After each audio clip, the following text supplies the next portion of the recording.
Hi YouTube Telugu subscribers అందరికి చిన్న విన్నపం. సబ్స్క్రైబ్ చేసేటప్పుడే ఈ బెల్ బటన్ ను ప్రెస్ చేసి యాక్టివేట్ చేసుకోండి. అప్పుడే మేము అప్లోడ్ చేసే లేటెస్ట్ వీడియో అప్డేట్స్ మీకు అందుతాయి. ఆల్రెడీ సబ్స్క్రైబ్ చేసుకున్న వాళ్ళు కూడా దయచేసి ఈ గంట సింబల్ ను నొక్కి యాక్టివేట్ చేసుకోండి.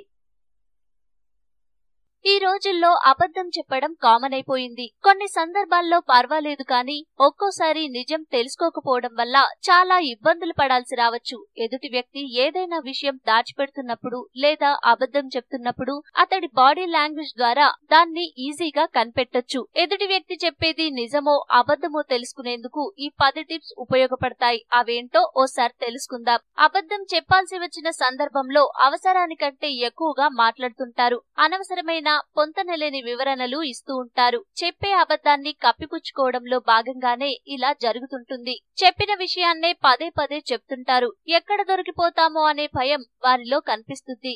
అబద్ధం చెప్పే వారి మాటలు ఒక్కోసారి కన్ఫ్యూజన్ గా ఉంటాయి. మీరడిగే ప్రశ్నలకు నేరుగా బదులివ్వరు. అసలు విషయం కంటే మిగతా విషయాల ప్రస్తావన ఎక్కువగా ఉంటుంది. అబద్ధం చెప్పేటప్పుడు తమకు తెలియకుండానే కాసేపైనా నోటికి చేతిని అడ్డు పెడతారు.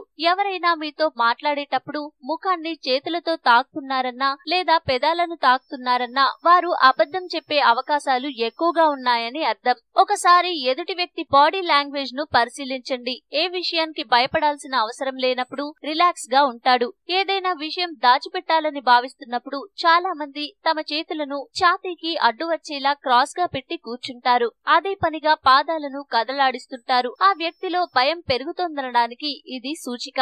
అబద్ధం చెప్పే వాళ్ళు కళ్ళలోకి కళ్ళు పెట్టి చూడలేరు. మీరు చూసినా వారు చూపు తిప్పుకుంటారు. మీరు వారి వైపు చూసినప్పుడల్లా పక్కకు చూసేందుకు ప్రయత్నిస్తారు. నిశితంగా పరిశీలించే శక్తి మీకు ఉంటే అబద్ధం చెప్పే వ్యక్తి ముఖంలో భయాన్ని గమనించొచ్చు. వారు ఎక్కువగా నవ్వుతుంటారు. కనుబొమ్మలు వణుకుతూ ఉంటాయి. మనకు దగ్గరగా తెలిసిన వ్యక్తిలో ఇలాంటి మార్పులను మీరు ఈజీగా పట్టేయొచ్చు. మీరేదైనా ట్రిక్కీగా ఉండే ప్రశ్న అడిగితే వారి బాడీ లాంగ్వేజ్ లో మార్పు రావడం స్పష్టంగా గమనించొచ్చు. అబద్ధం చెప్పేవారు అసంకల్పితంగా తలను ఎక్కువగా కదిలిస్తుంటారు. గట్టిగా శ్వాస తీసుకోవడం అనేది అబద్ధం చెప్పే వారిలో సాధారణంగా కనిపించే లక్షణం. వారి మాటలోనూ టెన్షన్ కనిపిస్తుంది. వారు శ్వాస తీసుకునే క్రమం మారుతుంటుంది.